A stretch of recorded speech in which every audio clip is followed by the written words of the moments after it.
तर कतिपय फलफुल जन्ने कुराहरू त कृषिको क्षेत्रमा फल्छ पनि।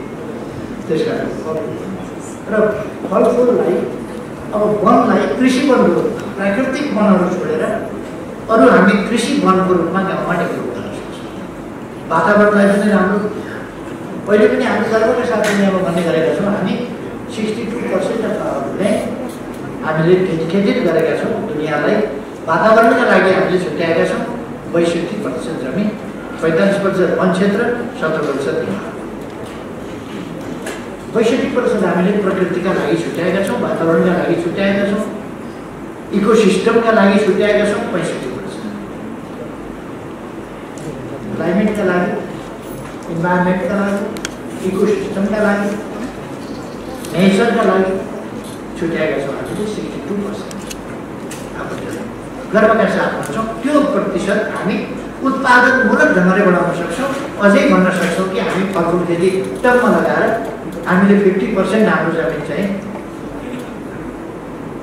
वृक्ष वनका लागि समर्पित गरेका छौँ भन्न सक्छौँ। त्यो कृषि आँपको वन, कटहरको वन, लिचीको वन, वन, यस्ता वन, जामुनाको फडेरको वन, जामुनाको वन, कलेजोको अर्को दबाई नै खोज्नु पर्दैन। तर जामुनको वर्षमा एक सिजन फल्छ, एक सिजन मजाले खायो भनेदेखि अर्को सिजनसम्मलाई कलेजो त्यो जामुन बढिएर बस्छ।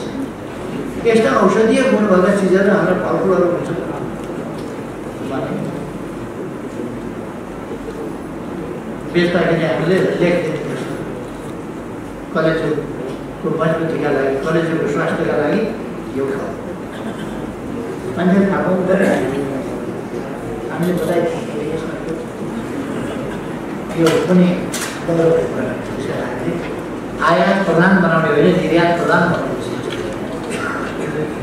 कृषि प्रधान हो भने पनि त्यसलाई आधुनिकताले थिच्नुपर्छ, प्रविधिले थिच्नुपर्छ भनेर बन्ने त्यसमा कृषि प्रधान। हाम्रो ट्रेडिसनल नलेजलाई मोडर्न नलेजसँग, मोडर्न प्रयोगसँग, परीक्षणहरूबाट आएका प्रतिफलहरूसँग हाम्रा पुराना ट्रेडिसनल नलेजहरूलाई, तिनीहरूलाई र हाम्रा सम्पदाहरूलाई, तिनलाई चाहिँ त्यसमा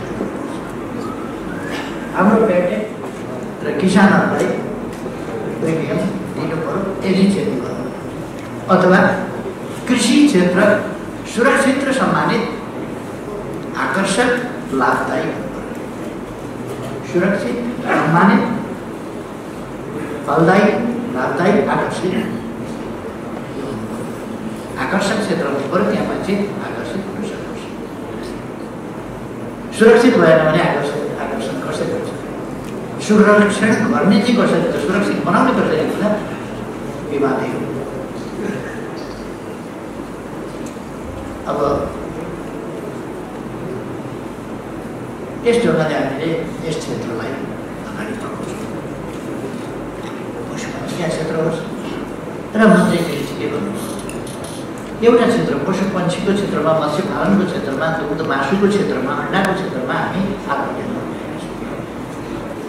अब अरू क्षेत्रमा हामी जहाँ आत्मनिर्भर छैनौँ त्यतापट्टि हाम्रा प्रयासहरू केन्द्रित भएर जान्छ। यो आत्मनिर्भर भइसकेको क्षेत्रलाई घट्न दिनु भएन।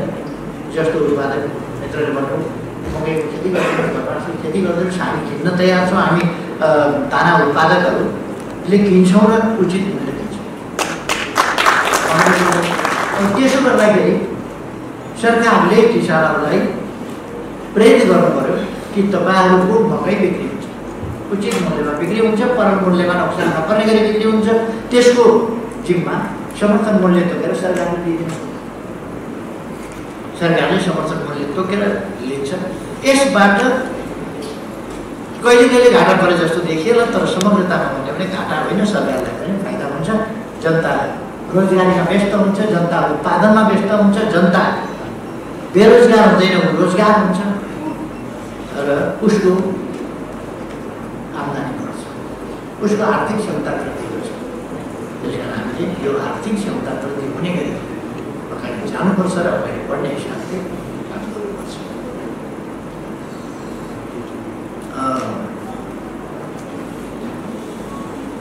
हामी अब फलफुलको क्षेत्र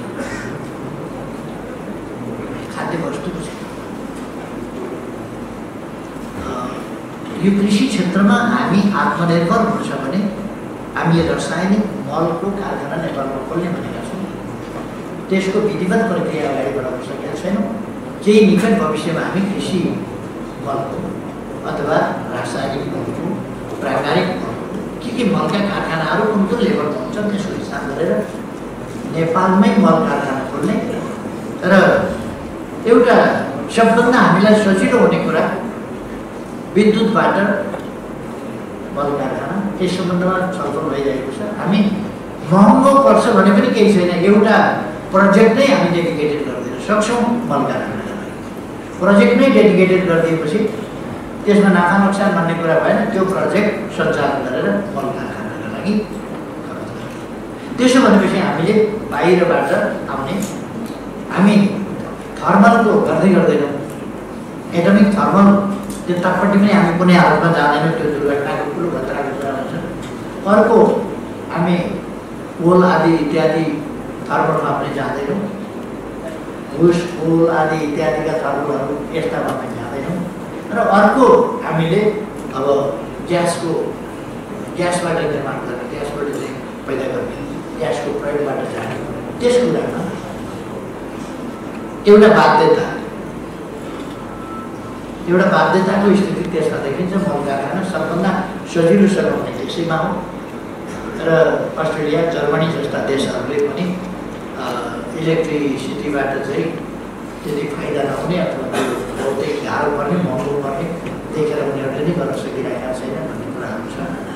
त्यो हामी नयाँ प्रविधिबाट के हुन सक्छ कि त्यसलाई हाइड्रोजन उत्पादन गरेर पानी अक्सिजन र हाइड्रोजन छुट्याएर हाइड्रोजनको प्रयोगबाट गर्न सक्छौँ कि यदि हामीले डेडिकेटेड लाइन दिँदा। किन हामीसँग यत्रो विद्युत छ, एकपल्ट खर्च हुन्छ, त्यसपछि सधैँका लागि हामीसँग आत्मनिर्भरताको बाटोमा हामी जान्छौँ। विद्युतको सेक्टरमा, अरू सेक्टरमा र कृषि मलको क्षेत्रमा जान्छौँ। अरू मल उत्पादनतर्फ कृषि मन्त्रालयले मल उत्पादनतर्फ पनि किसानहरूलाई तालिम दिन जरुरी छ। मल उत्पादनतर्फ पनि कसरी मल उत्पादन गर्न सकिन्छ, प्राकृतिक मल कसरी बनाउन सकिन्छ, पशुपक्षीको मलबाट प्राप्त हुने र त्यसबाहेक त्यससँग मिसाएर गरिने वा अरू प्रकारका चिजबिजहरू घाँसपातहरू सडाएर निर्माण गर्न सकिने, त्यसको छिटोभन्दा छिटो रोटेसनल ढङ्गले निर्माण गर्न सकिने के विधि हुन्छ र त्यसलाई बाली र बजारसम्म पुर्याउने के प्रविधि हुन सक्छ, यसतर्फ हामीले सोच्न जरुरी छ भन्ने लाग्छ मलाई। किनभने यो दुग्ध उत्पादनमा आत्मनिर्भर छौँ भन्नुको अर्थ पशुपालन हामीले राम्रै गरेका छौँ, अर्थात् कम्पोस्ट र प्राकृतिक मल निर्माणतर्फ पनि हामीले चाहिँ काम गर्न सक्छौँ। किन कम्पोस्ट मलको सन्दर्भमा हाम्रा स्रोतहरू भए र प्राकृतिक सन्दर्भमा पनि स्रोतहरू भए। त्यस कारण यसलाई हामीले ध्यान दिने र सङ्गठित ढङ्गले लाने काम गर्ने, यसबाट अर्को काम पनि हामी गर्न सक्छौँ। यस सन्दर्भमा विद्युत उत्पादन पनि गर्ने र मल उत्पादन पनि गर्ने।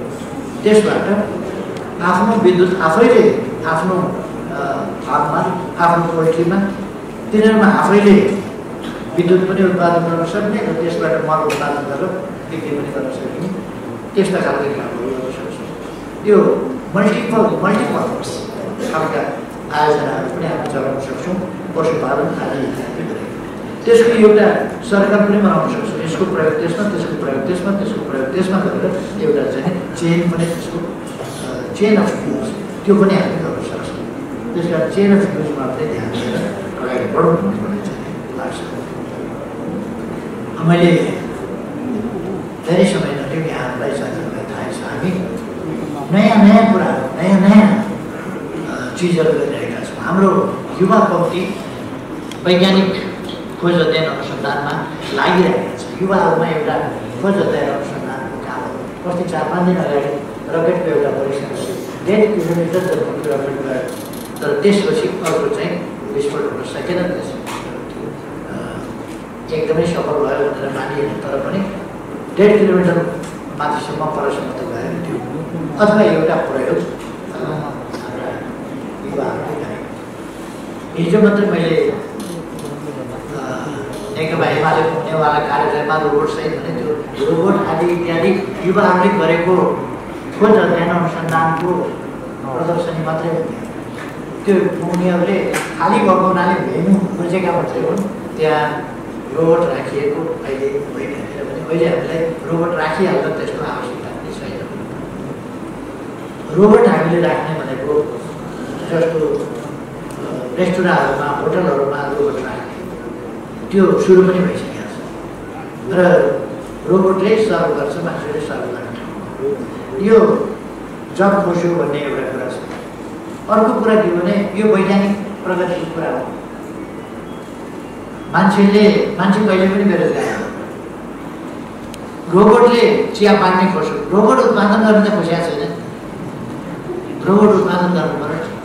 रोबोटलाई बनाउने नि के, रोबोटलाई जोताउने नि बारी। अनि मेरो चाहिँ नि हलो खोजिदियो त्यसले, किन भन्नु त्यो बनाउने त्यसले गर्छ। त्यस कारण यो जब खोसिन्छ भन्ने चिन्ता गर्नु पर्दैन। त्यस कारण उसको खानेकुरा र हाम्रो खानेकुरा फरक पर्छ। हाम्रो खाना पनि खोज्दैन, त्यसले त ब्याट्री खाने हो, बिजुली खाने हो। हाम्रो खाना पनि खोज्दैन, हाम्रो ढाँडा पनि खोज्दैन, खालि हामीले त्यसलाई प्रयोग गर्छौँ। त्यस कारण यो विज्ञानको प्रविधिबाट औद्योगिकरण हुँदाखेरि रोजगारी खोसियो, किसानहरू जमिनबाट विस्थापित भयो भन्ने कुरा। जमिनमा हुँदा चाहिँ उनीहरूको हालत के थियो? अर्को भूमिपति थियो, उनीहरू चाहिँ काम गर्ने मेसिन मात्रै थिए, उत्पादन गर्ने मेसिन मात्रै थिए। त्यसबाट दखल हुनु नदखल हुनुमा उनीहरूको जीवनमा के, उनीहरूलाई के दिन्थ्यो त? उनीहरू दासको रूपमा काम गराइन्थ्यो। त्यहाँ के पाउँथ्यो उनीहरूले भने काम गर्नका लागि मान्छे चाहिन्थ्यो, त्यो मान्छे बचाउनका लागि उसले खाना दिन्थ्यो, त्यति थियो। बाँची तपाईँले गोरु पाले जस्तो, गोरुले तपाईँको जोत दिन्छ, त्यस कारण तपाईँले खाना दिनुहुन्छ। गोरु दुब्लाउला भनेर डराउनुहुन्छ, किनभने जोत्न पऱ्यो नि, जोत्न लाउनु पऱ्यो नि। त्यस कारण गोरु नदुब्लाओस्। साह्रै माया गरे जस्तो लाग्दैन गोरुलाई। माया किन गर्नुहुन्छ भने नत्र जोत्नलाई तपाईँले गोरु खोजियो बनाउनु पऱ्यो, दुरुस्त बनाउनु पऱ्यो। मान्छेलाई त्यसै गरी व्यवहार गरिन्छ, मानवोचित ढङ्गले होइन। त्यस कारण एउटाबाट अर्कोमा सिफ्ट हुन्छ। हामी कृषि क्षेत्रमा जुन लगभग 2/3 65% पपुलेसन चाहिँ त्यसमा एंगेज छ अथवा त्यसमाथि निर्भर छ, त्यो पपुलेसनलाई अन्त सिफ्ट गराउँछ। कृषिमा त्यत्रो पपुलेसन, यो कृषिबाट पपुलेसन अन्त सिफ्ट गराइयो भनेर गराउनु पर्ने आवश्यकता छैन। उत्पादन धेरै वृद्धि गर्छौँ हामी, उत्पादन डबल गर्दा मान्छे 65%बाट लगभग 25% 30%मा राखेर अरूतिर विस्थापित गर्छौँ। किन त्यसलाई आधुनिकीकरण गर्छौँ, मसिनीकरण गर्छौँ। आधुनिकीकरण गरेपछि, मसिनीकरण गरेपछि मान्छे त्यति नै अल्मलिनु पर्ने छैन। अर्को रोजगारी कृषिमा आंशिक रोजगारी, अल्प रोजगारी, त्यस्तो स्थितिबाट पूर्ण रोजगारी, पूर्ण रोजगारी, आधुनिक प्रविधि प्रयोग सहितको रोजगारी र प्रतिफल दिने खालको, बचत गर्ने खालको रोजगारी त्यहाँ चाहिँ लाग्छ। रोजगारी त्यहाँ छ भनेर छ, 2टा बाख्रा पालेको छ भने चाहिँ यत्रो एउटा बारी छ, 2 माना तिल हुन्छ, तिल लगाएर 2 माना तिलले के गर्छ? एउटा फिलिङ्गे भन्ने हुन्छ, पाटाभरि बारीको पाटोभरि लगायो भनेदेखि 2 माना आउँदैन। अनि त्यो फिलिङ्गे लगाएर के गर्नु? रोजगारी पायो, 2 माना किने मायो। अनि जमिनसँगको नाता भनेर के गर्नुहुन्छ? जमिनसँगको नाता तोडेर पनि तपाईँले अर्को ठाउँमा उसलाई राम्रो खालको काम दिन सक्नुहुन्छ। त्यसकारण हामीलाई उसको काम दिन्छ, उसको कामबाट आएको आम्दानी बचतको स्थितिमा हो, सेभिङ्स हामीलाई चाहिरहेको। त्यसकारण यो पेसासँगै सम्बन्धित हुनुपर्छ भने त्यो कुरा होइन। त्यो पेसासँग भयो भने ठिक छ, त्यो पेसा छोडेर अर्को पेसामा जानु पऱ्यो भने ठिक छ। त्यस पेसा, हरेक पेसालाई हामी स्किल्ड दक्ष, त्यो पेसामा दक्ष, जुन पेसामा छ त्यो पेसामा दक्ष। मलाई चाहिँ नि क्यामेरामा राखिदिनु भयो भने गतिबाट हो, त्यो तालिम प्राप्त मान्छे हुनुपर्छ, जानेको चलनमा ह्यान्डल गर्न जान्ने मान्छे हुनुपर्छ। कसरी राम्रो फोटो आउँछ, एङ्गल कसरी मिलाउने हो, डिस्टेन्स कसरी मिलाउने हो, फोकस कसरी गर्ने हो, जुम कसरी सेट गर्ने हो, त्यो त जान्नु पऱ्यो तब न हुन्छ। अब मलाई त्यहाँ राखिदिनु पर्ने हुँदैन। त्यस कारण हरेक ठाउँमा हामीले स्किल्ड म्यान र प्रविधिको अधिकतम प्रविधिको प्रयोग, अधिकतम दक्ष जनशक्ति, अधिकतम उत्पादन र राम्रो बचतमा पुगेको यो हाम्रो फलफुलको सम्बन्धमा, खाद्यान्न मात्र होइन, खाद्य वस्तु, खानेकुरा, यस सम्बन्धमा हामी वास्तवमा आत्मनिर्भर छौँ। हामी आत्मनिर्भर छौँ, तर आनी बानी आदिको कारणले हामी भात धेरै खानुपर्ने, सब्जी कम खानुपर्ने। सब्जी खाउँ मजाले भने कसैले किन्न सक्ला, कसैले किन्न सक्दैन, उत्पादन प्रशस्त छैन बजारमा। हामीले खाने आदत एकैचोटि भातबाट सब्जी धेरै खाने भइदियौँ भने सब्जीको सप्लाई नै पुग्दैन। अनि सब्जीको सजिलो, सब्जी सिम्पली दलहन आदि इत्यादि पाए ताजा हुन्छ, सागहरू ताजा सबै चिजहरू बढी ताजा हुन्छ। त्यो ताजा चिज खान पाइन्छ। यतापट्टि हामी जान जरुरी छ। बोक्रा हुर्काएपछि कुनै पनि चिज डेड हुन्छ। धानको बोक्रा हुर्काउनु भएन भने त्यो सुकेको हुन्छ तर जीवित हुन्छ, किनभने त्यसलाई रोप्नु हो भने त्यो त्यसबाट जीवन फलाइहाल्छ, बिरुवा फलाइहाल्छ। तर बोक्रा हुर्काइदिएपछि त्यो डेड चिज जति लामो समय राख्यो, ड्राई भयो भने डेड चिज इज डेड चिज। त्यस कारण त्यो बिस्तारै त्यसको पौष्टिकता खत्म हुँदै जान्छ। अब हामी अहिले कस्तो खान्छौँ भने यति लामा लामा सिताहरूको चामल खान्छौँ नि, त्यो चामलै होइन, त्यसलाई त पिठो पारेर अनि फेरि पेलेर चामलका जस्ता सिता बनाएर खाँदैन, त्यसलाई बनाएको 1 इन्च लामो धान कति देख्नुपर्छ तपाईँले? 1 इन्च लामो सिता हुन्छ भातको।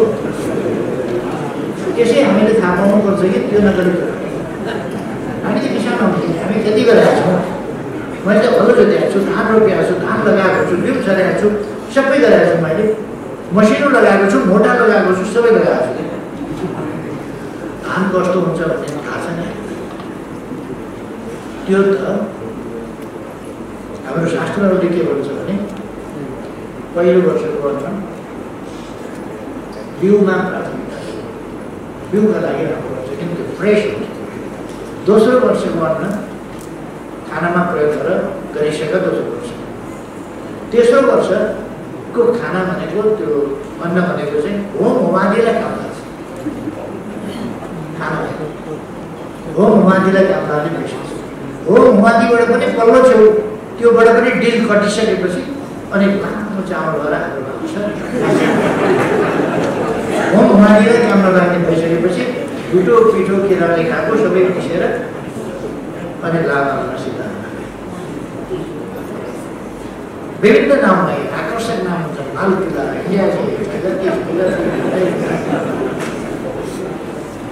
यो कुनै सक्ने चामल। त्यस कारण मैले त्यो चामलहरूको फेरि व्यापारीहरूले भन्न हाम्रो चामलमाथि पनि धेरै गरेर होइन, मैले जनस्वास्थ्यको कुरा गरेँ। मैले जनस्वास्थ्यको कुरा गरेको, जनताको स्वास्थ्यका निम्ति त्यो चिज राम्रो छैन, त्यसमा पौष्टिकता हुँदैन। यसबाट सुगर बढ्दैन, के चाहिँ बढ्छ, के छ र बढ्छ?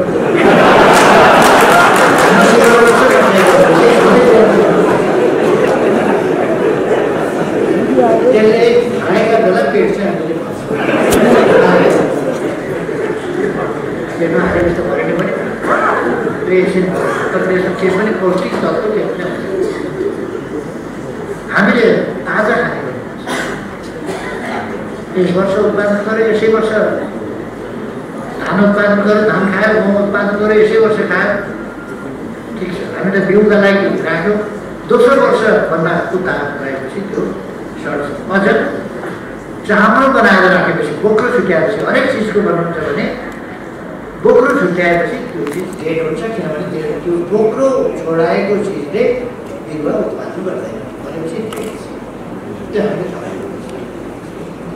बोक्रो हरेक सानो एउटा तिलको दानामा बोक्रो कति पावरफुल हुन्छ, उसले सुक्या हुन्छ तर आफ्नो भित्रको चिजलाई चाहिँ त्यसले जीवित राखिरहेको हुन्छ। त्यसले राम्रो उपयुक्त प्रकृति भेट्टायो भने माटो भेट्टायो भने उपयुक्त वातावरण भेट्टायो भने उठिहाल्छ। तर त्यसको बोक्रो बिगाडिदिनुहोस्, उठ्यो भने उसिनो भने उच्यायो भने या बोक्रो छोडाइदियो भने भन्छ कुनै पनि फलफुल हुन्छ। कुनै पनि खानेकुराहरू भुटिदियो भने मर्छ, उसिनिदियो भने मर्छ। त्यस कारण त्यसपछि लामो समय राख्नु हुँदैन, त्यो मरेको चिज छिटै खानु पर्छ। मासु जस्तै हो भने मासु पनि लामो समय राख्नु हुँदैन, खाइसकेपछि खाइहाल्छ, त्यो डेड हुन्छ तर बिग्रिन्छ। अब यो सुक्खा बनाउनाले अलिक समय पर्छ, त्यसै कारण हामी फलफुलको ड्राई फ्रुट खानु बनाउँछौँ। त्यही सुक्खा भएपछि लामो समय टिक्ने बनाउनाले स्लाइस बनाउने, ड्राई फ्रुट बनाउने त्यो कामहरू गर्छ। किनभने नत्र भनेदेखि चाहिँ डेड चिज चाहिँ लामो समय गर्दैन, सुक्खा गरेर ड्राई गरेर ड्राई बनाएपछि धुलो हुन्छ, त्यसलाई धुलो बनाएपछि सुक्खा बनाएपछि त्यो धुलो धुलोमा परिणत हुन्छ। त्यही फरक हो। हामीले अर्को के पनि भने व्हाइटनर भन्दाखेरि विश्वास कति भन्छ जनतामा, हामीले जनतामा यो दुधै हो भन्ने कुरा चाहिँ विश्वास दिलाउनुपर्छ। यो दुधै हो, हामीले खालि सुकाएर धुलो बनाएको मात्रै हो। यसलाई प्राविधिक प्रयोग गरेर यसलाई धुलोमा परिणत गरेर हामीले झोल दुधलाई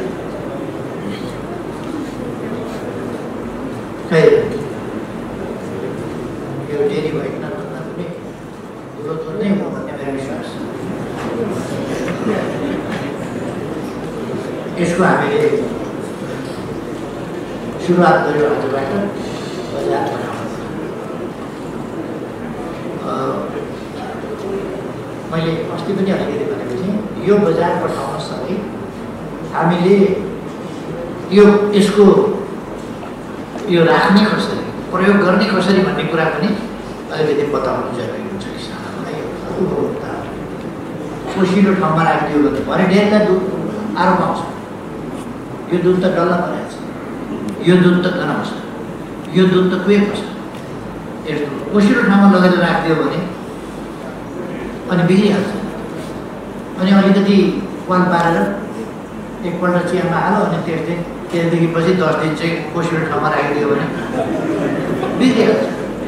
त्यस कारण त्यो खोलेपछि लगातार खानुपर्छ त्यसलाई। त्यो खोलेर धेरै राख्ने होइन, लोक गरेर राखेर काम छैन। त्यस कारण फटाफट खानु। यो दुध नै हो भन्ने कुरा मैले सोधेँ, मैले डाक्टर विमललाई सोधेँ, डाक्टर राजेन्द्र यादवलाई सोधेँ, उहाँलाई सोधेँ कि दुध त हो नि होइन भनेर। दुध हो भने भइन्छ किन भन्नु। हामी कहाँ ड्रिङ्क्सहरू धेरै आउँछ, इनर्जी ड्रिङ्क्स नै हो। अब पिएपछि त ड्रिङ्क्स भन्ने पऱ्यो, तर त्यस्तो इनर्जी पनि केही होइन, ड्रिङ्क्स पनि होइन। यस्तो इनर्जी ड्रिङ्क्स जस्तो यो त त्यस्तो होइन नि, इनर्जी ड्रिङ्क्स जस्तो नक्ली कुरा होइन। यो रियल म्याङ्गो, रियल लिची, रियल तेजाती भने जस्तो यो केमिकल फ्लेभर पनि होइन। यो त दुधै हो। यो हामीले उपभोक्तालाई बताउनुपर्छ, विश्वास दिलाउनुपर्छ, यो दुधै हो। त्यस कारण यसको प्रयोग र दुधको प्रयोगमा खासै फरक छैन।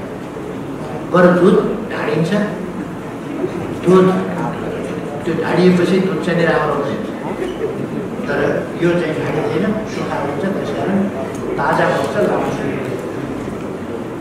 यो झोल दुधभन्दा प्रयोग गर्न सजिलो छ, किनभने यो अलिक लामो समय फाट्ला कि भन्ने पिर हुँदैन नि। दुध त फाट्छ नि, अब गर्मी लागेपछि खान्छ। त्यस कारण यो फाट्दैन। ओभान ठाउँमा राख्नुपर्छ, त्यो हामीले अलिकति सिकाएर ओभान ठाउँमा राख्नुपर्छ, डल्ला पर्दैन, पिग्लिँदैन, खोलेर धेरै लामो समय नराख्नुहोस्। यसरी यति मात्रामा प्रयोग गर्नुहोस्। कहिले कहिले बच्चाले मन परेपछि खुरुखुरु खाइदिन्छ, कति मात्रै खाना हुन्छ कति खाना हुँदैन त्यो कुरा पनि हामीले सचेत गराउन जरुरी छ। त्यसको प्रयोगमा मात्र भने त्यसप्रति असमझदारी बढ्न सक्छ, गलत बुझाइ हुन सक्छ, त्यो नहोस् भन्ने कुरालाई पनि हामीले ध्यान दिनुपर्छ। त्यसले फेरि जनताको स्वास्थ्यमा पनि तलमाथि नपारोस्, त्यसमा पनि हामीले ध्यान दिनुपर्छ। हामीले डेयरी प्रोडक्ट्स जस्तो अब अलिकति खपत होला कि अहिले हाम्रो दुग्ध उत्पादन बढ्दा भएर बसिरहेको छ, घिउ स्टकमा बसिरहेको छ, दुध बढी भइरहेको छ। यस चिजलाई हामीले दुधको अहिलेसम्म हामी मान्छेहरूलाई दहीमा मात्रै पानी पारेको छौँ, बढी अलिक मोहीमा पनि पानी पार्छ। यो गर्मीमा कहाँको ड्रिङ्क्स मोहीमा खानुपर्छ।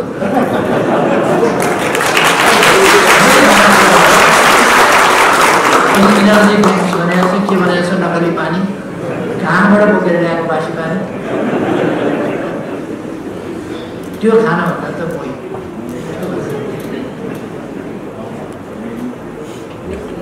बताउनुपर्छ यति दिनपछि आजको भोलि, आज र भोलि खाना हुन्छ, पर्सिबाट अमिलो हुन सक्छ। त्यसकारण त्यसलाई चाहिँ ल्याएपछि फ्रिजमा राखिदिने र निकालेर खाने, फ्रिजमा राख्यो भनेदेखि 2-4 दिनलाई केही फरक पर्दैन। त्यो कुरा हामीले चाहिँ बताउनुपर्छ, पानी पार्नुपर्छ।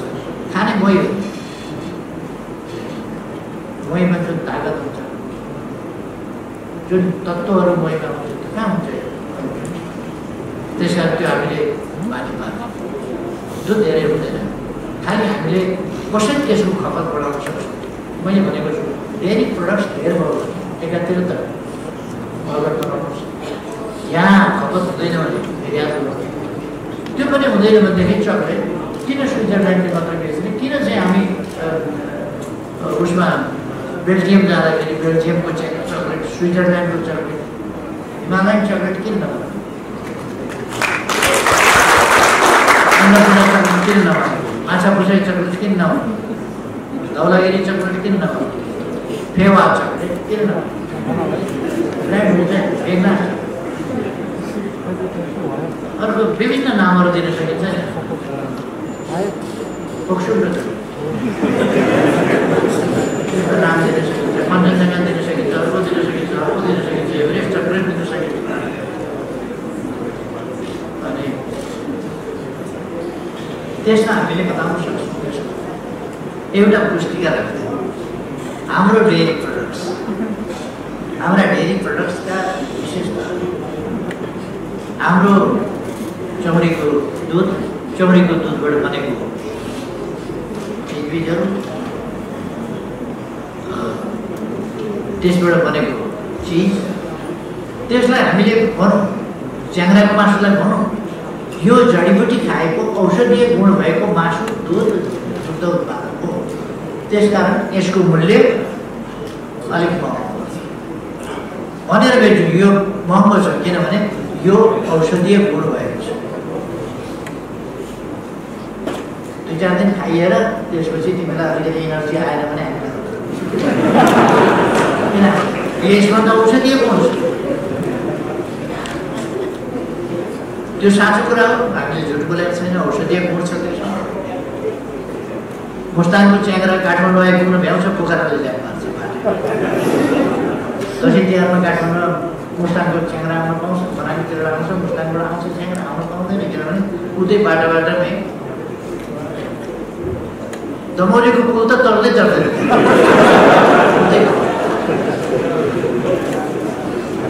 किनभने त्यसमा औषधीय गुण छ भन्ने मान्छेलाई थाहा छ।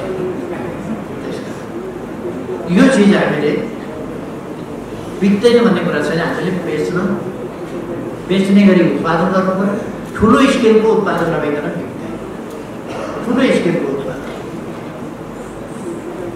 लगानी भन्दाखेरि मान्छेले सालरात तयार एउटा सोझो हिसाबले मात्रै बुझ्दै गरेको छ। लगानी भनेको पैसाको लगानी भन्ने मात्रै, पैसाको लगानी मात्रै गरेर हुन्छ र श्रमको लगानी त्यतिकै चाहियो, प्रविधिको लगानी त्यतिकै चाहियो। रकम, श्रम, प्रविधि, तीनटै चिजको लगानी चाहियो। त्यसको सन्तुलन चाहियो। पैसा मात्रै खन्याएर हुने भए त पैसा लगेर बारीको बारीमा ढोकाका ढोका बराका बर साह्रै पनि केही हुन्छ। त्यहाँ त श्रम चाहियो र प्रविधि चाहियो। यसका निम्ति हामीले वैदेशिक लगानी भनेको त्यसका तीनवटा पक्ष छन्। त्यसमा एउटा रकमको लगानी, त्यो कृषि क्षेत्रको लगानी भनेको एउटा फ्याक्ट्री यहाँ बनायो, चकलेट फ्याक्ट्री यहाँ बनायो, हाम्रो धेरै हुने दुधमा यहाँ चकलेट फ्याक्ट्री बनायो, त्यो चकलेट चाहिँ 75% बाहिर निर्यात गर्नुपर्छ। अनि चकलेट फ्याक्ट्री बनाएर बाहिर 75% निर्यात गर्यो भने हाम्रो दुध बिक्री भयो, किसानले पशुपालन गर्न पाए, दुध बेच्न पाए, उसले चकलेट बनायो, बाहिर पठायो, 25% चाहियो भने हामी प्रयोग गर्छौँ, त्यो पनि बेच्न पाइन्छ, बाहिरै पठाउन पाइन्छ। कम्तीमा पनि 75% त उसले बाहिर बेच्नुपर्छ भनेपछि अनि यहाँ चकलेट बनाएर हाम्रो खेर जाने, हामीले प्रयोग गर्न नसकिरहेको दुध हामीले देखेका छौँ नि त। किसानले डेरीले होइन मिल्क होलिडे बनाऊ, किनभने खपत गर्न नसकेर त होलिडे बनायो। मिल्कमा पनि होलिडे खाइ हुन्छ, कुन दिन दुध आउने, कुन दिन शनिबार खानुहुन्छ, भैँसीले शनिबार, गाईले शनिबार कसरी खानुहुन्छ। मिल्क होलिडे भनेको धेर भएको र धेर भएपछि किसानलाई पोखा भने नभन्थ्यो। अब त के किसानलाई पोखा भनेको मिल्क होलिडे भनेको अरू के हो, हामी खपत गर्न सक्दैनौँ पोखा। त्यही भनेपछि गरेर हाम्रा फ्याक्ट्रीहरू, हाम्रा पोल्ट्रीहरू, हाम्रा फार्महरू यिनीहरू पनि बचतको स्थितिमा जानु पऱ्यो। ब्रेक इभन भन्दा बचतको स्थितिमा जानु पऱ्यो, तब मात्रै तिनीहरू सस्टेन हुन सक्छ। यदि बचतको स्थितिमा गएन भने त घाटा बेहोरेर त कति दिन घाटा बेहोर्न सक्छ उसले, 2 दिन 4 दिन 15 दिन महिना दिन, त्यसभन्दा पछि त घाटा बेहोरेर त सक्दैन, घाटा बेहोर्न सक्छ। कसैले धान्न नसक्ने कुरा भइदिन्छ, उसले धान्न सक्ने खालको चाहिँ व्यवहार कारोबार सुरु गर्नुपर्छ र त्यसलाई बढाउँदै लिएर जाने, बचत गराउँदै लिएर जाने र बढाउँदै लिएर जाने नीति हामीले अप्नाएर गर्नुपर्छ। र बचतमा बिमा, वैज्ञानिक ढङ्गले बिमा गर्ने र कृषि बिमाको प्रिमियमलाई कम गर्ने म ब्याङ्कहरूलाई पनि आग्रह गर्न चाहन्छु। कृषि बिमाको प्रिमियमलाई कम गर्नु, किनभने अब किन महँगो गर्छ, प्रिमियम किन बढी गर्छ? बिस्तारै सरकारले प्रिमियममा दिने सब्सिडी हटाउँदै जान्छ। प्रिमियममा सब्सिडी दिइरहनु पर्ने विषय, किन मुनाफा ब्याङ्कले कमाउँछ, उसले कमाउँछ, बिमा कम्पनीले कमाउँछ भने फाइदा उसले कमाइरहने, अनि सब्सिडी किसानका नाममा सरकारले हालिदिनुपर्ने, फाइदा उसले कमाइरहने किन गर्नु? त्यसकारण बिमाको प्रिमियम किसानले तिर्न सक्ने गरी घटाउनुपर्छ। र अर्को कुरा के छ भने व्यापक बिमालाई विस्तार गरेपछि घाटा पर्दैन। सानो स्केलमा बिमा गर्नु भने घाटा पर्न सक्छ। जम्मा एउटा केराबारीको बिमा गर्नुभयो भने त्यसमा हुरी चढेर त्यो ढल्यो भनेदेखि त बिमा कम्पनी एउटा मात्रैमा बिमा गरेको छ भने त त्यो प्रिमियम मात्रै पाउँदा भन्नु त कसरी हुन्छ? त्यसको अफिस पनि मेन्टेन नहोला। त्यसकारण उसले केरा खेती कति छ, कतिमा बिमा गर्ने त्यो हेर्नु पऱ्यो। र हामीले यस्तो चिजको यति उत्पादन गर्नु पऱ्यो जहाँ बिमा कम्पनी आकर्षित हुन सकोस्। अब बिमाले एउटा मात्रै वस्तु आकर्षित गर्दैन, एउटा मात्रैमा बिमा गर्ने, उसले धानमा गर्छ, गहुँमा गर्छ, मकैमा गर्छ, फलफुलमा गर्छ, आँपमा गर्छ, लिचीमा गर्छ, सबै चिजमा गर्छ, पशुमा गर्छ, पन्छीमा गर्छ। यो सबैमा गऱ्यो भने केही ठाउँ नोक्सान परेर त्यसलाई पऱ्यो भने बाँकी ठाउँको प्रिमियमले उसलाई मुनाफामै लाग्छ। त्यसकारण बिमा कम्पनीहरूले बिमा क्षेत्रको विस्तार हुन त भने भन्न हडतालको आवश्यकता छैन, तर पनि मान्छेलाई कहिले कहिले जोड जोड आफूले भने जस्तो भएन भने श्रीमतीसँग झगडा गरेर आउँछ, बाहिर आएर सडक जान्छ, पार्टीमा झगडा गर्छ, बाहिर गएर सडक जान्छ।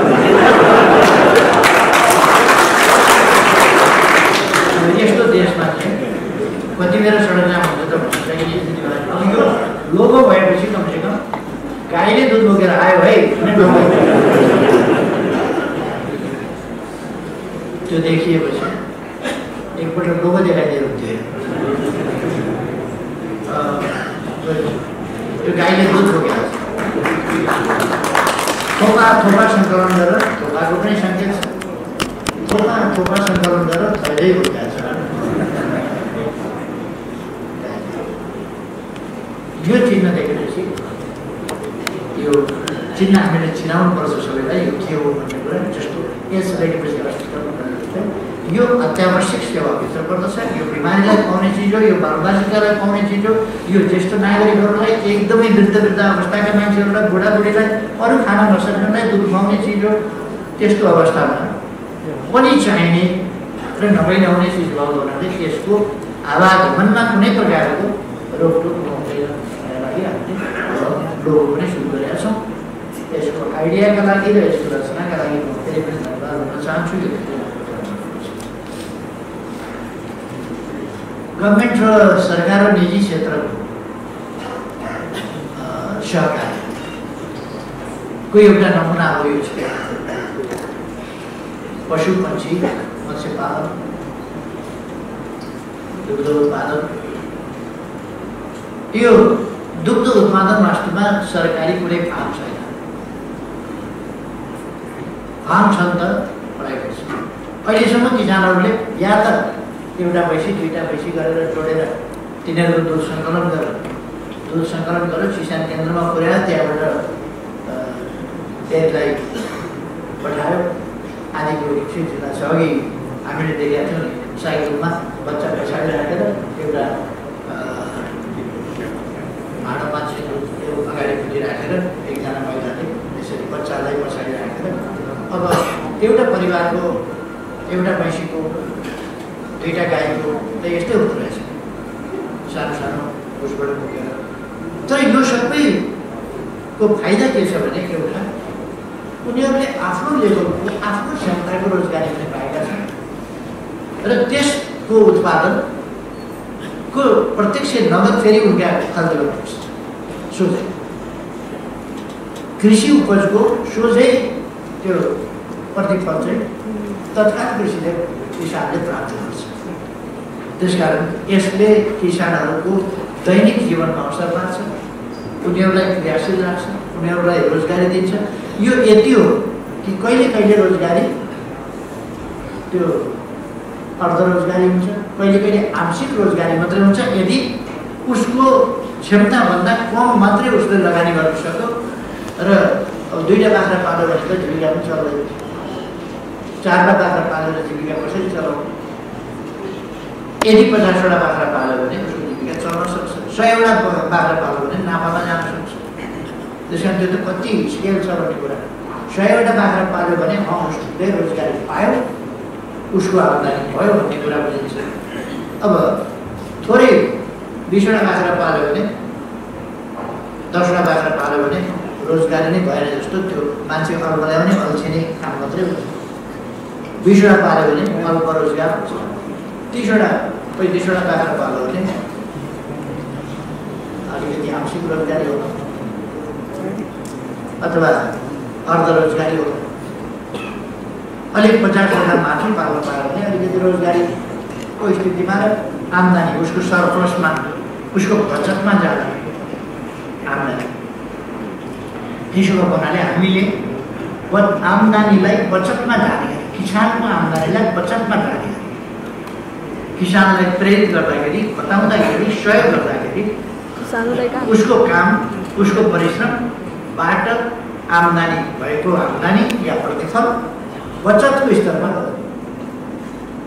धेरै खुसीको छ हामी पशु पंक्षी मासु अन्डा दुध उत्पादनको क्षेत्रमा आत्मनिर्भर घोषणा भएको छ यो आत्मनिर्भरताको घोषणा हामी हाम्रो देशलाई एक क्षेत्रमा एक कदम अगाडि बढाउन सफल भयो यस खुसियालीमा सबै नेपाली दिदीबहिनी दाजुभाइहरूलाई बधाई हुन्छ। यो राष्ट्रिय खुसीको अवसर, यो उपलब्धि राष्ट्रिय उपलब्धि। यसमा योगदान कसैले बढी कसैले कम गरेको होला, कोही बढी त्यसमा केन्द्रित भएको होला, कोही त्यस व्यवसायमा होला, कोही नभएको होला अरू व्यवसायमा। तर जो जहाँ भए पनि यो राष्ट्रिय सफलता। आज हामी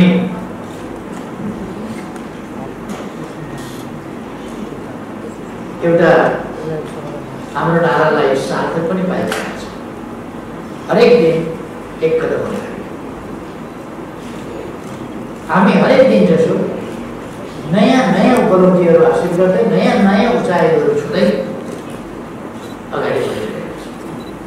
नयाँ नयाँ सफलताहरू प्राप्त गर्दै हरेक दिन एक कदम अगाडि। हाम्रो तरिका हरेक दिन एक कदम अगाडि। देश हरेक दिन हाम्रो एक कदम अगाडि बढेको हुनुपर्छ। जहाँ मुकाइरहेको विकासको स्तरमा, शिक्षाको स्तरमा, स्वास्थ्यको स्तरमा, पूर्वाधार विकासको स्थितिमा, बाटाघाटा पुल यातायातको क्षेत्रमा, जोलुङ्गे पुलको क्षेत्रमा, हवाई जहाजको क्षेत्रमा, अरू विभिन्न क्षेत्रमा, आइटीको सेक्टरमा, डिजिटल नेपाल निर्माणको क्षेत्रमा अथवा अरू क्षेत्र, ऊर्जा उत्पादनको क्षेत्रमा, पर्यटनको क्षेत्रमा, अरू क्षेत्र, सेवाका क्षेत्रहरूमा, यी सबै क्षेत्रहरूमा हामी लगातार अगाडि बढेको र देखिने गरी अगाडि बढेको हुनुपर्छ। किनभने हामी एउटा स्ट्याग्नेसनको अवस्थामा पुगेको स्थिति होइन। हामी निर्माणकै क्षेत्रमा अब निर्माण भइसक्यो भन्ने अवस्थामा होइन। न्युयोर्कमा एउटा घर बन्यो भने, म्यानहाटनमा एउटा घर बनायो भने अचम्मको कुरा हुन्छ। न त्यहाँ जमिन छ घर बनाउने, न बनाउने आवश्यकता छ, किनभने ठाउँ पनि छैन, बनाइसकेका छ। बाटो पनि नयाँ बनाउने ठाउँ छ। पुरानै बाटो, पुरानै घर, पुरानै भवन, पुरानै कार्यालय कुन फेरिन सक्छ, तर भवन फेरिँदैन। अथवा कन्स्ट्रक्सन वर्क अपग्रेड गर्नु सक्छ। रेल बन्ने ठाउँमा रेल बनेको छ, बाटो बन्ने ठाउँमा बाटो बनाएको छ, हवाई मैदान बन्ने ठाउँमा हवाई मैदान बनेको छ, अस्पताल भवनका ठाउँमा अस्पताल भवन, युनिभर्सिटीका ठाउँमा युनिभर्सिटी, कलेजका ठाउँमा कलेज, विद्यालयका ठाउँमा विद्यालय, सबै बनिसकेको छ। तर हामी चाहिँ निर्माणको फेजमा छौँ, निर्माणको चरणमा छौँ। त्यस कारण हामी हाम्रो निर्माणको चरणलाई साधारण गतिबाट होइन, तीव्र गतिबाट अगाडि लानुपर्छ। आज त हाम्रा युवाहरू निर्माण कार्यमा बाहिर गइरहेका छन्। अब अरबको पनि निर्माण कार्य अलिक पछि टोकिन्छ। हामी कतार हेर्दा हेर्दै कतार कस्तो भइसक्यो, युएई हेर्दा हेर्दै कस्तो भइसक्यो, साउदी कस्तो भइसक्यो। अब हामी खालि के भने बिक्ने भनेको केयर गिभरमा मात्रै हुन्छ। बुढाबुढीको सेवा गर्ने भन्ने कुरा मात्रै, बच्चा हेर्ने कुरा बिकाउँदा, बुढाबुढी स्याहार सम्हाल गर्ने कुरामा बिकाउँदा, नत्र भने हामी वैदेशिक रोजगारमा पनि बिग्ने स्थिति छैन। जुन लेभलको हाम्रो शिक्षा र सिप छ, हाम्रो शिक्षा र सिप जुन लेभलमा छ, त्यस स्थितिमा हाम्रो केही वर्षदेखि बिग्दैन। त्यो पनि थाहा पाउनुपर्छ। रेमिटेन्समा चल्छु, विदेश गएर कमाउँछु भन्ने भ्रम छोड्नुपर्दछ र यो बिल्कुल गलत हो। विभिन्न कारणले प्रचलन छ र विभिन्न कारणले मान्छे जाने गरे, विभिन्न परिस्थितिहरू त्यस्ता बने। कहिले हिंसाले गाउँ छोड्नु पर्यो, हिंसाले गाउँ छोडेर सहर बस्यो, सहरमा पनि बस्न सकेन, विदेश भाग्यो। गर्दा गर्दा अब वैदेशिक रोजगारी हाम्रो सामाजिक जीवनको एउटा अभिन्न हुन जस्तो भयो, जसले मान्छेलाई बिगार्नुसम्म बिगारेको छ। अलिकति रेमिटेन्स आउने बाहेक बिगार्नुसम्म बिगारेको छ, समाज बिगारेको छ, अनेक चिज बिगारेको छ। त्यसकारण त्यस विकृतिबाट उम्किन, स्वावलम्बी देश बनाउन, आफ्नै देशमा रोजगारीका अवसर सिर्जना गर्न हाम्रो सम्पूर्ण क्षमता यही हो। हामीले रोजगारीका अवसर सिर्जना गर्ने, हाम्रा उत्पादनका क्षेत्रहरू, उत्पादकत्व बढाउने, उत्पादनका क्षेत्रहरू बढाउने आवश्यकता छ। यस सन्दर्भमा आज हामीले केही महत्त्वपूर्ण काम गर्नुपर्छ। महत्त्वपूर्ण उपलब्धिको घोषणा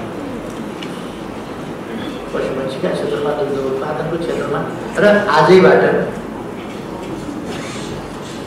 दुलो दुध हामी बजारमा पुर्याउँछौँ। Dairy whitener, milk whitener, whitener भने त सेतो बनाउने कुरा हो, दुध हो कि होइन भन्ने कुरा चाहिँ यो नाम तपाईँहरूले कसरी राख्नु किन राख्नु अङ्ग्रेजीपछि किन भन्नु। व्हाइटनर भने त सेतो बनाउने कुरा हो, यो सेतो बनाउने कुरा होइन, दुध हो नि। त्यस कारण पाउडर दुध, धुलो दुध, मेरो विचारमा यसलाई धुलो दुध कमसेकम मिल्क पाउडर भन्नु। व्हाइटनर भनेपछि मैले पत्यार लाग्दैन, त्यो सेतो बनाउने सेतो बनाउने त रहेछ व्हाइटनर। चियामा हालेपछि सेतो बनाउने रहेछ। त्यस कारणले व्हाइटनर भन्ने गर्ला कसैले हाम्रो अलिकति आफ्नो बनाएको नेपालीमा लेख्दाखेरि धुलो दुध लेख्नु सबैले बुझ्छ। धुलो साथीहरू जो राम्रो काम गरेर सम्मानित हुनुभएको छ, साथीहरूलाई धेरै धेरै बधाई भन्न चाहन्छु। तपाईँहरूले शुभकामना भन्न चाहन्छु। तपाईँहरूका काम, तपाईँहरू दृष्टान्त योग्य बन्नुहोस्, तपाईँहरूबाट अरू सिक्न सक्नु, तपाईँहरूलाई पछ्याउन सक्नु, तपाईँहरूलाई पछ्याउँदै आफूले पनि उन्नति गर्न सक्नु। हाम्रो समाजमा अलिकति ईर्ष्या डाह गर्ने खालको मानिस छ। ईर्ष्या डाह होइन, स्वस्थ प्रतिस्पर्धा। उहाँहरू पुरस्कृत भएकोबाट अरूले पनि सिकाए। पुरस्कृत हुने उहाँहरूले मात्रै जिम्मा ल्याएको छैन, उहाँहरू पुरस्कृत हुनुपर्छ, अरूले पनि पुरस्कृत हुन पाइन्छ। हाम्रो काम गर्दै जाउँ, अझ ठुल्ठुला कामहरू गर्दै जाउँ। आज पुरस्कृत गरे साथीहरू हुनुभयो, त्यो त पुरस्कृत गर्ने हो सरकारले, जनताले गरेको हो। सरकारको क्षमताले तपाईँले गर्दा थुप्रै साथीहरू पुरस्कार योग्य साथीहरू हुनुहुन्छ। तर अझै धेरै हरेक व्यक्ति प्रशंसनीय, उदाहरणीय, पुरस्कार योग्य व्यक्तिको रूपमा हामी विकास गर्नुपर्छ। हाम्रा कामहरू प्रशंसनीय, पुरस्कार योग्य र त्यसले देशलाई ठुलो कन्ट्रिब्युसन गरेको, सहयोगदान गरेको यस दिशामा अग्रसर हौँ। र सरकारले यस सन्दर्भमा नर्सरी कामहरू लगाउनुपर्छ। पहिलेबाट यो भूगोलमा, यो हावापानीमा यो नर्सरी लगाउने के, त्यसकारण त्यो वृक्षारोपणको योजना साथ नर्सरी लगाउने र नर्सरी अनुदान दिनुहुन्छ भने बिरुवा अनुदान दिँदाखेरि धेरै विचार पुरा हुँदैन। त्यसकारण 500 बिरुवा, 500 पर्ने बिरुवा छ भने 10 रुपियाँ लिएर बाँकी अनुदान 10 रुपियाँ पनि परेन भने चाहिँ फेरि मान्छेले हुर्काउँछ भन्न सकिँदैन। बाख्राले खाएको हेरिरहेको अनुदानमा आएको त खाइरहेको हेरिरहेको छ क्या, बाख्रो अनुदानमा आएको होइन। त्यस कारण किनेका बाख्राले अनुदानको बिरुवा सिरिप्प खाँदाखेरि के भयो, यो धेरै हिसाब किताब गर्दैन, सोझो हिसाब किताब गर्छ क्या। त्यस कारण त्यस कुरा बसेर मात्रै अनुदान दिँदा दुरुपयोग हुने गरी, अपनत्व बोध हुने गरी मात्रै तपाईँले सब्सिडी दिँदा 100% दिनुभयो भने उखालो धन बाजुको स्थान त्यो नहोस् भन्ने कुरामा ध्यान राख्नुपर्छ। सब्सिडी दिँदाखेरि प्राइस घटाएर सब्सिडी दिने योजनाबद्ध ढङ्गले नर्सरी किसानहरूलाई। अब हामीले अस्ति भर्खरै डिजिटल सोयल ब्याङ्किङ गरिसकेका छौँ। त्यसले यस्तो सर्वेक्षण रिजल्ट ल्याइसकेको छ, नापिसकेको छ कि कुनै पनि ठाउँबाट हामी कहाँको जमिन कस्तो छ भनेर देशको कुनै पनि भागबाट तत्काल मन्त्रालय अथवा कृषि अनुसन्धान परिषद तिनीहरूमा सोधेर तत्काल उसको आफ्नो ठाउँको माटो कस्तो छ, के बाली लगाउँछ र के बाली लगाउनका लागि कुन मल कति हाल्नुपर्छ भनेर उसले बुझ्छ, जान्न सक्छ, त्यसको सुझाव पाउन सक्छ। मन्त्रालयले कृषि अनुसन्धान परिषदले त्यस सन्दर्भमा जानकारी गराउँछ। यो फेसिलिटी, यो सुविधा हामीले डेभलप गरिसकेका छौँ। दक्षिण एसियामा कसैले पनि गरेका छौँ। हामी एकपछि अर्को कीर्तिमान हासिल गर्दै गएका छौँ, कामलाई तीव्रता दिँदै गर्दछौँ। मैले भने पछि निको बस्यो काठमाडौँमा मेलम्चीको पानी धारामा हामी छोड्दैछौँ। यो शुभारम्भ हो। यो तीव्रता मिलाएको भएदेखि 27 वर्ष भएका थियो, अर्को 27 वर्ष मेलम्चीको पानी भन्दै एक पुस्ता बित्यो। हामी पनि मेलम्चीको पानी भन्दै जान्थ्यौँ। अब त्यस्तो होइन, हामीले भनेर जाने होइन, गरेर देखाउने गरी जाँदै अहिले हामीले मेलम्चीको पानी अस्ति सुन्दरीले खसाल्यौँ, बागमती सफा गऱ्यौँ, बागमतीमा कुदायौँ। कृष्णप्रसाद भट्टराईजीले पाटा सभा गर्थ्यो, पाटा सभा गर्ने गरी त त्यहाँको पानी तकिएको हुन्छ। हामी अर्को सेकेन्ड फेजको हामी कार्यक्रम सुरु गर्दैछौँ। त्यो आएपछि खानाका लागि त्यो पुग्छ अथवा हाम्रो दैनिक प्रयोगका लागि त्यो पुग्छ। बाटै पठाउनु पऱ्यो, हरेक भइसकेका छ। बाटो पठाउनु त हामी पठाइरहेका छौँ, तर अरू नै हिसाबले पठाइरहेका छौँ अहिले। र त्यो पानीमा त्यति पर्याप्त छैन, तर हामी 15 गतिबाट मेलम्चीको पानी धारामा गर्दैछौँ। त्यो सामान्य खोलेर सुरु गर्नुपर्नेछ। यस्ता थुप्रै कामहरू कहिले हामीले साउथ एसियामै कसरी नगरेको डिजिटल सुरक्षा गराएको छौँ, कहिले के गराएको छौँ। अब केही क्षेत्रमा आत्मनिर्भर भएका छौँ, अरू क्षेत्रहरूमा आत्मनिर्भर हुँदै जान्छौँ। यो कृषि क्षेत्रमा मात्रै होइन, पशुपालनका क्षेत्रमा मात्रै होइन, हामी अरू क्षेत्रमा अहिले ह्याप्पिनेस इन्डेक्समा साउथ एसियामा नेपाल सबभन्दा अगाडि हामीले यस बिचमा कोभिड-19ले निकै गर्यो, तर हाम्रो नीति सही नीति थियो। हामीले जुन नीति लियौँ कि जनताको जीवन पहिलो, जनताको जीवन बचाउने कुरामा ध्यान दियो। कतिपय देशले, कतिपय सरकारले, कतिपय नेताहरूले के भने होइन अर्थतन्त्रमा ध्यान दियो। मान्छे नै सिद्धिएपछि अर्थतन्त्र तपाईँ कसका लागि अर्थतन्त्र, के का लागि अर्थतन्त्र? कोभिड सरिसकेपछि उद्योग कसरी चल्छ? कोभिडको महामारी फैलिएपछि उद्योग कसरी चल्छ? केही दिन उद्योग रोकेर पनि जनताको जीवन बचायो भने केही उद्योग चल्छ। तर उद्योग चलाइराख्ने भन्यो भने त्यो यस्तो आक्रान्त हुन्छ कि त्यो अझ लामो समय जीवनको पनि बर्बादी सबै चिज। त्यसै कारण हामीले रोकथाम गर्न सक्यौँ। अब फेरि अर्को लहर बढ्ला कि धेरैवटा देशमा सेकेन्ड थर्ड वेभहरू आइरहेका छन्। भारतमा 50,000 माथि गइरहेका छन् कोभिड-19को सङ्क्रमण। त्यसो भए हामी पनि सतर्क हुन्छ, हामी सतर्क हौँ। त्यसका अनुशासनहरू पालन गर्नुपर्ने कुराहरू पालन गरौँ।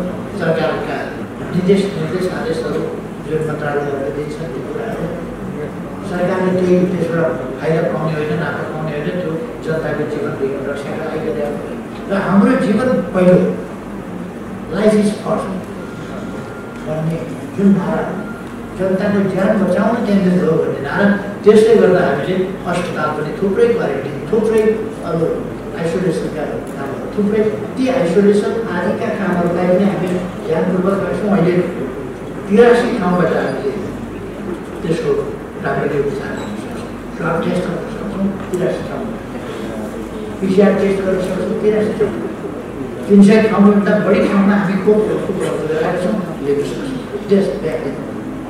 कतिवटा देशमा अझै सुरु भएको छैन। हाम्रो 18,000 माथिले भ्याक्सिन दिन्छ, 18 लाखभन्दा माथिले भ्याक्सिन लिइसकेका छन्। त्यसर्थ हामी अगाडि छौँ। हामी जनताप्रति एकदमै जवाबदेही, एकदमै उत्तरदायी भएर काम गरिरहेका छौँ। हामीले यस कुरामा हाम्रो सचेतनता, हाम्रो अभियान, एकताबद्ध अभियान, राष्ट्रिय अभियान, त्यसलाई सबै साथीहरूलाई त्यही हामी गर्न चाहन्छौँ। देश बनाउने हामीले जस्तो बनाइरहेको छ, जस्तो निजी क्षेत्र अगाडि बढाइरहेको छ। निजी क्षेत्रलाई सहयोग पुर्याउने कुरामा सरकार निजी क्षेत्रसँग सहकारी गर्न तयार छ, तर त्यसमा साथीहरू कमै र सरकार अहिले नबुझेर मैले धेरै ठाउँमा मैले गरेको छु। ढुङ्गो टिपेर आउँथ्यो, जहाँ खस्छ मैले ती तागेका थिएँ भन्ने कुरा गर्दै रहेछ। पहिले भन्दा हाम्रो टार्गेट, हाम्रो निशाना हो, हामीले तोकेका छौँ निशाना समृद्ध नेपाल सुखी। हामी त्यहाँ पुग्न चाहन्छौँ, देशलाई त्यहाँ पुर्याउन चाहन्छौँ र सकेसम्म छिटो त्यहाँ पुर्याउन चाहन्छौँ। र हामी अब एलजिसीबाट एउटा विकासशील देशमा ग्रेजुएसनका लागि सिफारिस भएका छौँ अथवा योग्य छ भनेर सिफारिस भएका छौँ।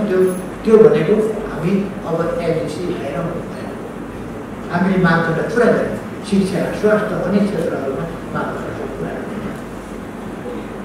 17 मुख्य टार्गेट र 169 टार्गेटहरू तिनीहरू मिट गर्ने सन्दर्भमा दिगो विकासका ती मापदण्डहरू पुरा गर्ने सन्दर्भमा पनि हामीले थुप्रै मापदण्ड 17वटा मध्ये 14वटा टार्गेट जस्तो अब केही टार्गेटहरू बाँकी छन् जसलाई हामी 30 भन्दा अगाडि नै यो कोभिडमा हामी केही अल्झिनु पऱ्यो, त्यसपछि हामी ती टार्गेटहरू हामीले मिट गर्नेछौँ। त्यस कारण एकदम आत्मविश्वास छ। नेपाल यस्तो देश हो, विद्वान पुर्खाका सन्ततियौँ हामीसँग विद्वान पुर्खाको शिक्षा जेनेटिक मेमोरी छ। हामी छिटै सिक्न सक्छौँ, अगाडि बढ्न सक्छौँ। विभिन्न कारणले इतिहासमा हामी पछाडि पऱ्यौँ, हामी पछाडि पर्दैन, पछाडि पर्न मन्दिर गर्दैछ। त्यस कारण त्यस्तो गर्दै अगाडि बढ्न सबैलाई आग्रह गर्दै यसका यी सफलताहरू सेयर गर्ने पनि कुरा हो। सफलतालाई एकमुष्ट एउटा उचाइको रेखा कोरेर हामीले मार्ग बनाउने कुरा पनि हो। त्यस कार्यक्रमका लागि माननीय मन्त्रीज्यू, सचिवज्यूहरू र डाइरेक्टरहरू अब यसमा लाग्ने सम्पूर्ण वैज्ञानिकहरू, डक्टरहरू, इन्जिनियरहरू सबैलाई धन्यवाद।